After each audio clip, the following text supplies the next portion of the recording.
Book 101 review. Book 101 is all about the books that I read for the last 40 years. And today I have my special guest.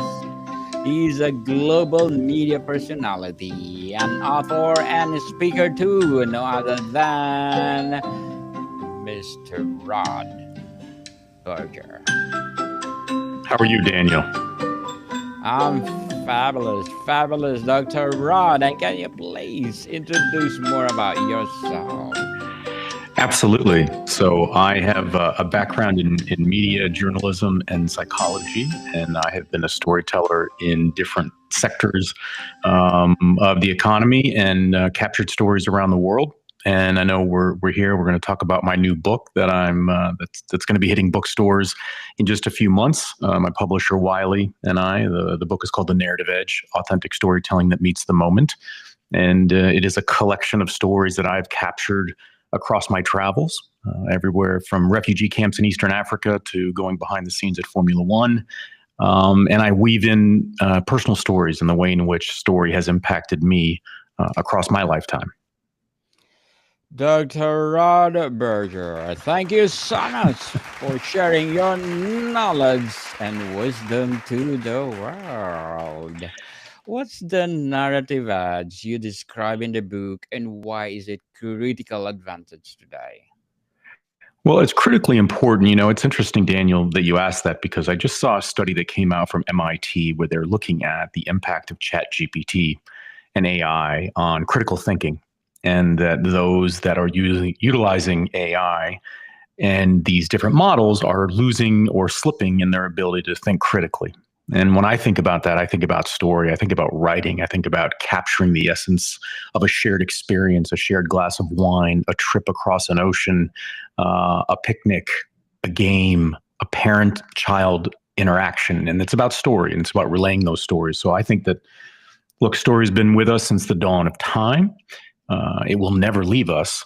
But I think our ability to think visually, to think compassionately about others and the world around us is expressly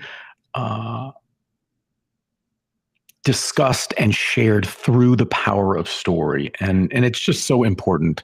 And part of that, Daniel, is the father in me coming out. And part of it is the individual that has had just such incredible once-in-a-lifetime moments that only story could help to support the retelling of.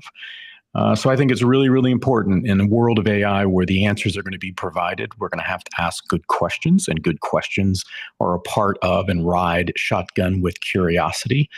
And we've got to be aware of that. And so I think it applies to every sector. And really, it's one of the reasons why noted publications like Harvard Business Review have it on their cover what feels like every other month, because everybody, regardless of where they work or the position that they hold, story is an important part of that.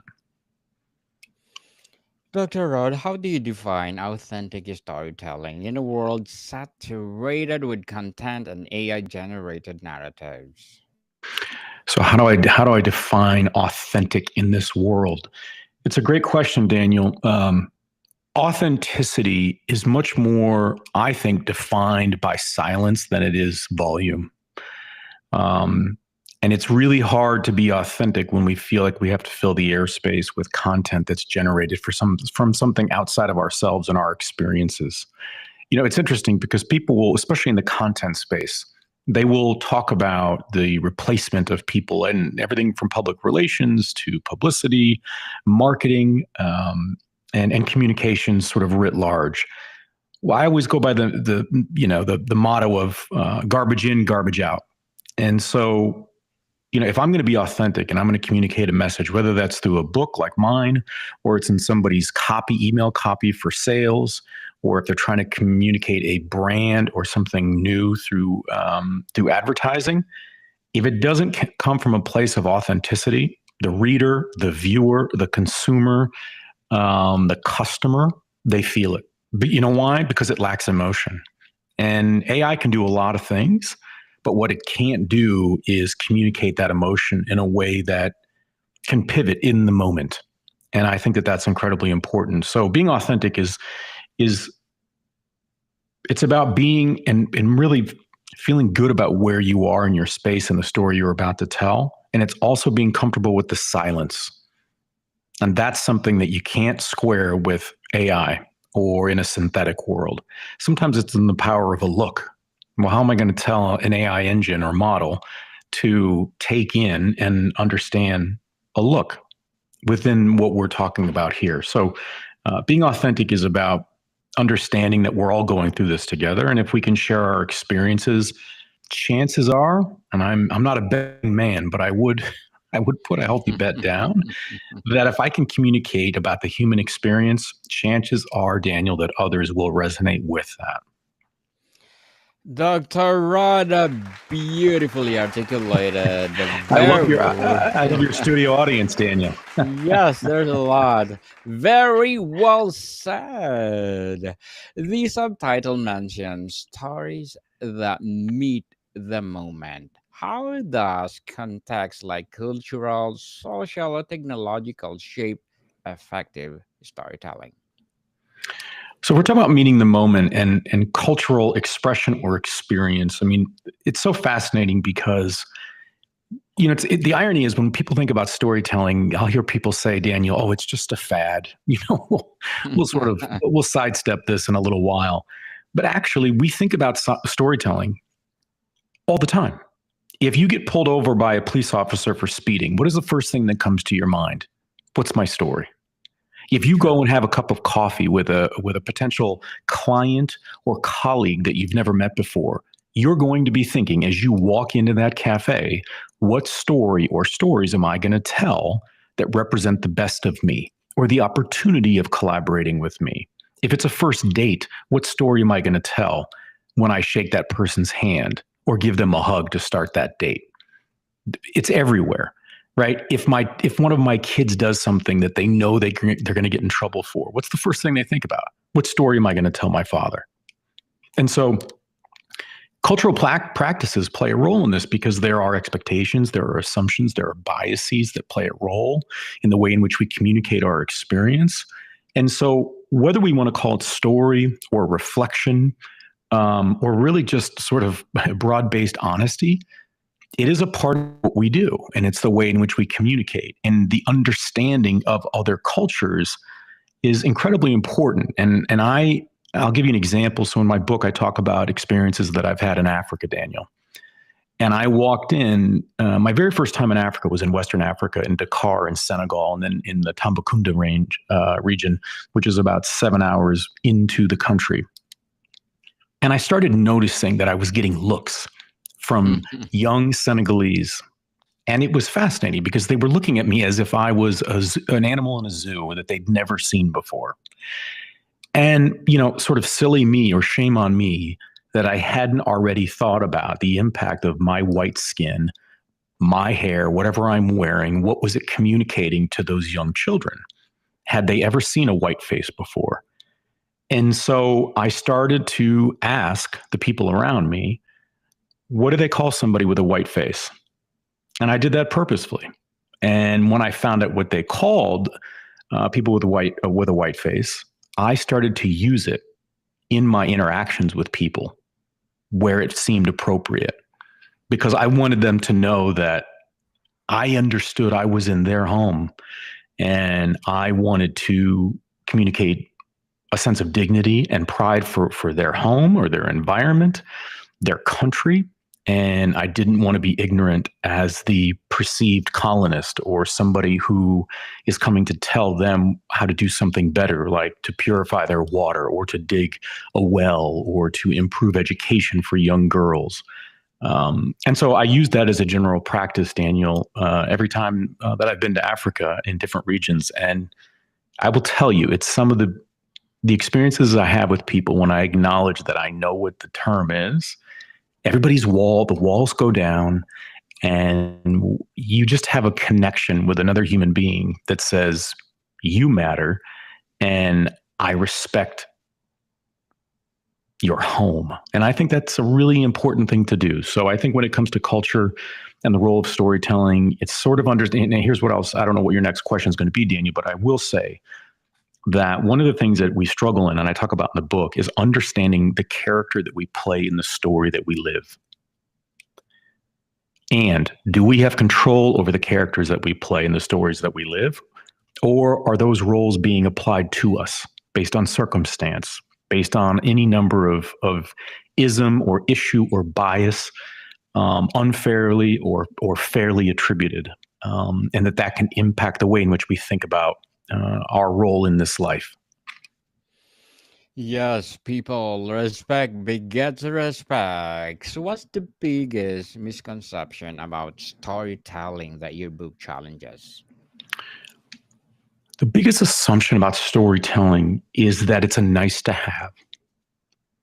Is that it's nice when we want to sit down and maybe, get close with our loved ones and watch a movie on the couch. Yes. That's when story is nice. Or story is nice when it's somebody's birthday, or it's a Valentine's Day, or it's some holiday where you are conveying your love or appreciation for somebody through the means of a Hallmark card. Right. So a corporation that put down words in a way that says, I don't know how to do this, but these people over here, they do. And so I'm going to sign my name to it that says I love this person, or I care about them, or congratulations, or and so I think that the misconception is that we don't really need story, right? It's cute. It's a nice to have, but I think it's essential. It's absolutely essential. You think about the times where you've had conflict, and especially in personal relationships. And this does apply to professional as well. But when there is conflict, Daniel, when you want to get through that, what's one of the best ways of doing that? Relaying a story of the way in which, in essence, if you and I were in conflict, if I shared a story about how you have impacted me, or the way in which I am experiencing you and or what you had communicated with me, right? And if I do that through story, I personalize it, it humanizes it, and it gives you an opportunity to connect on that level, and we'll probably then find a solution. Dr. Rod, how does the narrative edge redefine the relationship between truth and storytelling in business and leadership? How does it? Okay, how does it? Truth. uh, Truth is. It's Very sometimes tough. I think truth can almost be like, you've got a bug flying around you at a picnic or something, and you can't get it out of your face. You don't know where it is. You don't know at what stage you're going to have to express it, or if someone is either not being truthful with you in the stories that they share. But I will say that story is an opportunity to convey truth and honesty, right? It does give you a platform to be able to do that. I hearken back to, and I talk about this in the book, but I worked for almost 2 decades with Vanderbilt University's business school with their graduate students. And I worked with them on storytelling in business. And it was always interesting to me, Daniel. And in the beginning, I didn't understand it. And then it became so frequent that I just figured this is just sort of the way in which these students matriculate through life, and they then come to me, which is to say they would present their resumes.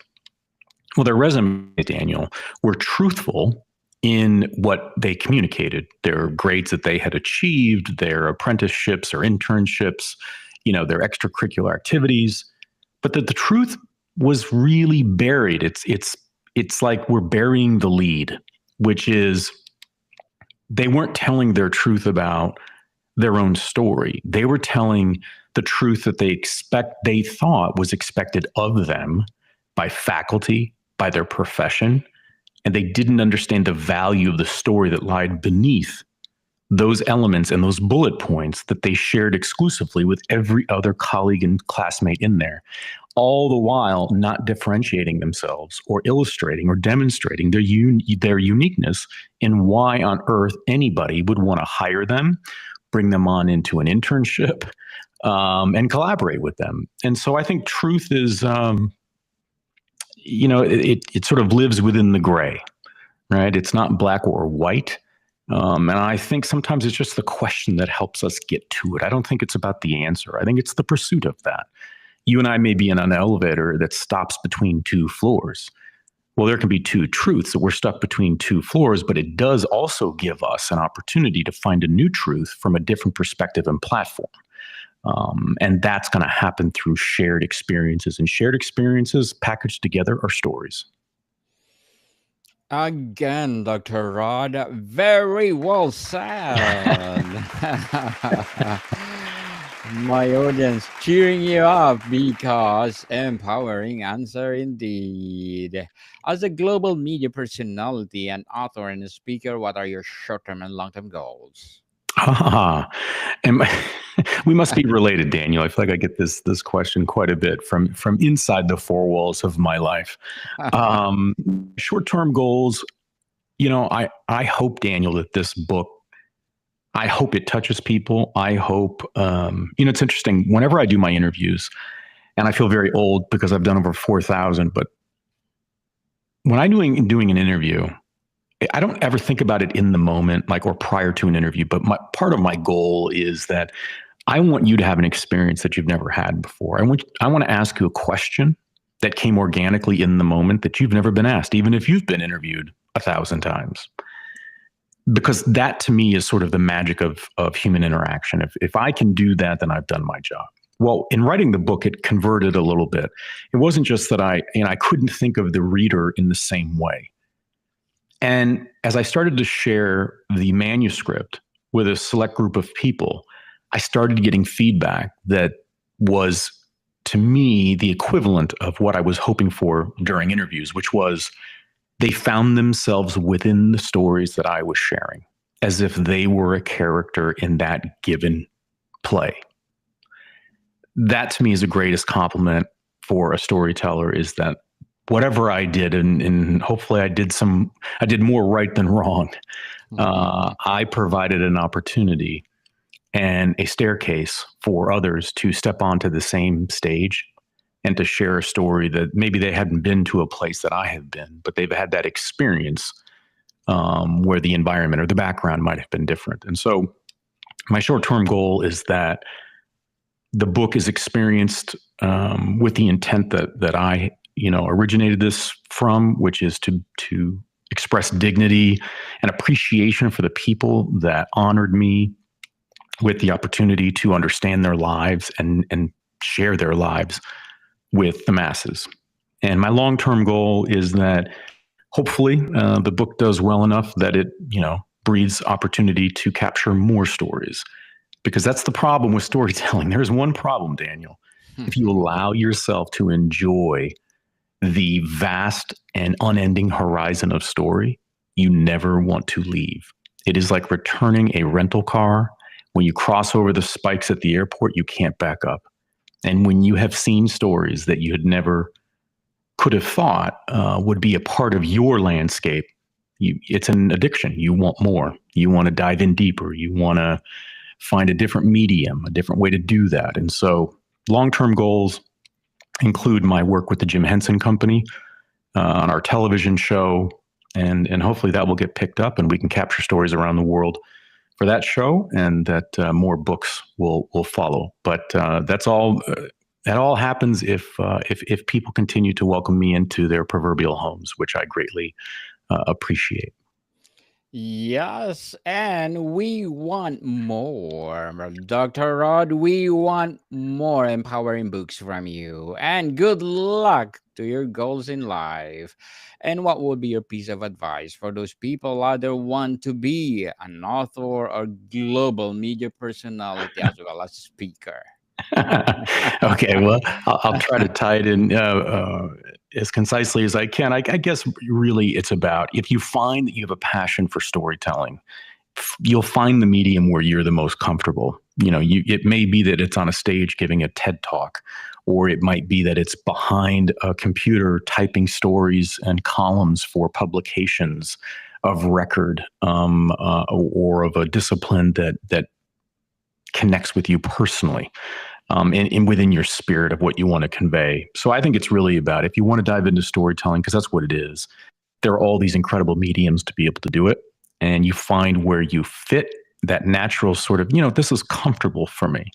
And if you find that it's comfortable, then I think you dive all the way in. But you will not go without, I think, an incredible journey and opportunity to learn from those around you in an ever-changing world that you and I both know, Daniel, is changing by the second in so many ways. And it's going to be hard to, I think, track as humans with the development. And so if we can do so through story, all the better. All the better for sure. Dr. Rod, thank you for your advice. And what future trend, like social media or technological or cultural, do you believe will most reshape storytelling, and how can we prepare? Wow, that's a great question, Daniel. I'm going to have to remember that one. How is it going to reshape storytelling? I think that there's going to be it's potentially a slippery slope, meaning that if I'm a young person and I'm learning how to write and compose, prose that is emotional, that provides information, that educates, if I start to find that I can subvert some of that through technology, then I can see why the study that came out of MIT recently was showing the drastic impact around critical thinking, or the lack thereof, for those that had been using the technology. And so I think we're going to have to be aware, because if we think that the technology is not going to be at a point tomorrow, the next day, or next year that can weave emotion into content and story, then I think we are already losing the battle, if there is a battle to be won. I think this is just about gaining a much deeper understanding of ourselves so that we can be discerning consumers of information and stories. That will help us to be better storytellers and to understand our role in a world that we all of a sudden have to share now with technology. Dr. Rod, before we wrap up our discussion for today, I'm inviting you to please to listen to my other podcast, people. My other podcast, because my Abstract Essay is already in fifth season, Abstract Poetry in second season, and of course my Book 101 review in fifth season too. Comedy 101 in second season, and my Food 101 in its fifth season as well. Geography 101 in fourth season, and my baby podcast Law 101 and Mental Health 101. Love Letters in fourth season, as well as my Movie 101 review, Music 101, and my Science 101 and Sex 101 in its first season. Please listen to them wherever you listen your podcast. Dr. Rod, if you could leave readers with one mindset shift about storytelling from the narrative ads, what would it be? Thank you, Daniel, and congratulations on your storytelling portfolio. That's incredibly impressive, and I would encourage people to check out more of Daniel and his stories. I think the lasting piece that is tied to the book would be, if you are not in control of your story, who is? Who is, people? Dr. Rod Berger. Thank you so much for sharing your knowledge and wisdom to the world. And we are hoping for more and more and more empowering books to come. So, can you please invite our listeners to support your books, your advocacy, or whatever projects that you're doing right now? Thank you, Daniel. Well, if they would like to pre-order the book, they can go to my website, which is drrodberger.com/book, and they can also pre-order anywhere books are sold. And I'll say this, Daniel, that those that pre-order will also be receiving a lost chapter. You never know. Maybe you'll be in my lost chapter, Daniel. Awesome. Thank you so much, Dr. Rod Berger. And please, people, let's support Dr. Rod Berger, because if you support him, as I said, more and more and more empowering books like this to come, and more empowering coaching, or more and more empowering advocacy to come. So, Dr. Rod, thank you so much for your time. Thank you, Daniel. More to come, people. See you soon.